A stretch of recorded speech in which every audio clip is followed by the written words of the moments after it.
What do the following teams have in common? Arizona Cardinals, Buffalo Bills, Los Angeles Rams. I think we all know. All three of these teams were big home favorites in Week 5 by a touchdown or more, and all three of these teams lost. A couple of those in very shocking ways, the Cardinals and the Rams. Those were very strange upsets.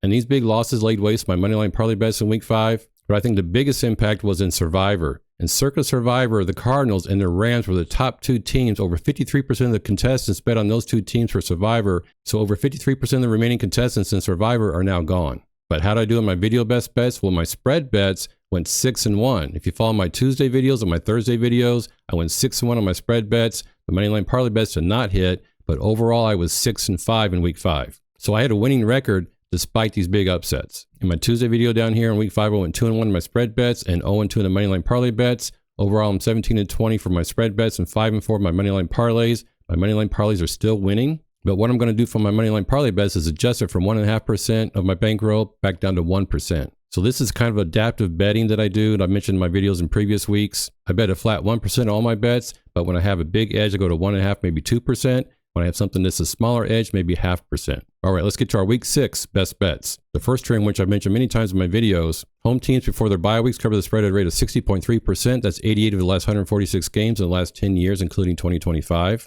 This is a season-long trend, so we bet it the entire season. In Week 4, the Falcons were a home team pre-bye, and they covered the spread. So this trend is 1-0 so far.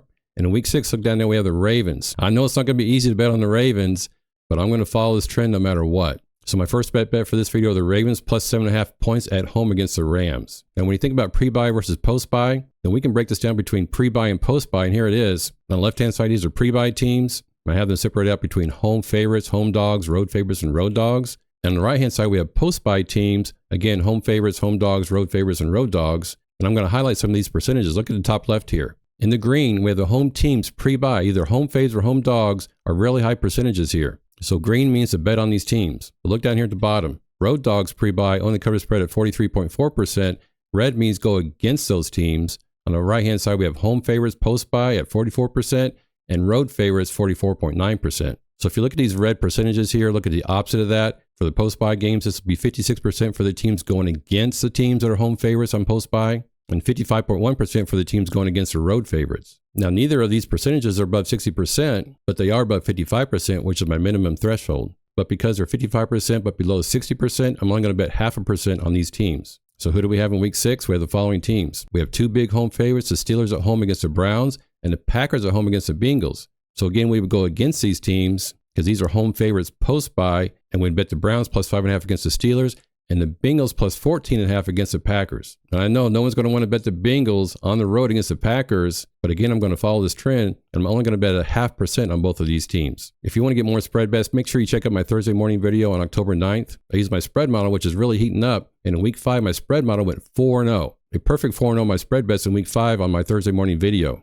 So make sure you check out that video on Thursday morning, October 9th. Let's get to our Moneyline Parlay Bets. Fact 1, home favorite win rate. Home teams favored by 5 to 5.5 points facing divisional opponents win at a rate of 75.6% over the last 10 years. And for this fact, we have the Steelers. Now, I know I'm betting the Browns to cover the spread, but I'm betting the Steelers to win. Both of those things can happen and do happen. And by the way, when you bet two different sides of the same game, that can help mitigate big losses like it did for me in Week 5. In Week 5, my Moneyline Parlay Bets did not hit, but my spread bets did. The other fact, we have home teams favored by 6.5 to 7 points, win rate is 77.3%, 143 of the last 185 games. And I adjusted this a little bit because I realized I had two games that were international games in this trend. So I removed those, but it's still 77.3%. And this week in Week 6, we have the Colts at home against the Cardinals. So here's our Moneyline Parlay Bet. So for the Moneyline Parlay Bet, I got the Steelers minus 240 on the money line and the Colts minus 275. This is really good value. You get minus 107 parlay odds, but the real odds, according to those percentages I just showed you, are minus 140. So I'm taking the Steelers to win and the Colts to win, putting them together in a Moneyline Parlay Bet for Week 6. Hope you enjoyed this video. Make sure you check out my Thursday morning video for more spread picks, Moneyline Parlay picks, and possible teaser picks as well. Good luck in Week 6. Let's go!